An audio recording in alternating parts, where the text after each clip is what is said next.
നല്ലപോലെ താഴുന്നുണ്ട് കേട്ടോ. ഇതുപോലെ താഴ്ന്നുകൊണ്ട് ബുദ്ധിമുട്ടുന്നവരാണോ നിങ്ങളും?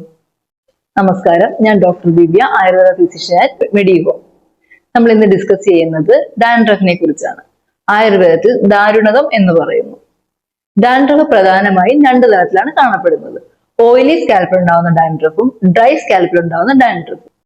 നമ്മുടെ ഹൈജീൻ, സ്ട്രെസ്, എക്സിമ, സോറിയാസിസ് അതുപോലെയുള്ള രോഗങ്ങളെല്ലാം ഇതിനെ കോൺട്രിബ്യൂട്ട് ചെയ്യുന്ന ഫാക്ടേഴ്സ് ആണ്.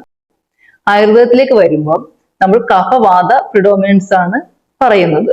അതായത് ഓയിലി സ്കാൽപ്പ് ആണെങ്കിൽ കഫ പ്രിഡോമിനൻസും ഡ്രൈ സ്കാൽപ്പ് ആണെങ്കിൽ വാത പ്രിഡോമിനൻസും ആണ് കാണപ്പെടുന്നത്. ട്രീറ്റ്മെന്റ് ചാർട്ട് ചെയ്യുന്നതും ആ രീതിയിലാണ്.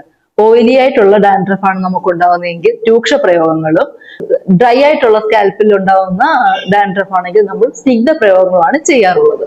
ആദ്യം നമ്മളൊരു ഡോക്ടറിന്റെ നിർദ്ദേശപ്രകാരം ഏത് തരത്തിലുള്ള ഡിസീസ് ആണെന്ന് ഡയഗ്നോസ് ചെയ്ത ശേഷം മാത്രം ട്രീറ്റ്മെന്റ് എടുക്കുക. ഹോട്ട് ഓയിൽ ആപ്ലിക്കേഷൻ, ശിരോധാര, ശിരോലേപം ഇങ്ങനെയുള്ള ട്രീറ്റ്മെന്റുകളാണ് നമ്മൾ ഇതിനായിട്ട് ചെയ്യുന്നത്. ഇതുപോലെയുള്ള ആരോഗ്യപരമായ കൂടുതൽ വിവരങ്ങൾക്കായി നിങ്ങൾ ഞങ്ങളെ ഫോളോ ചെയ്യുക. Medihome. Healthcare comes home.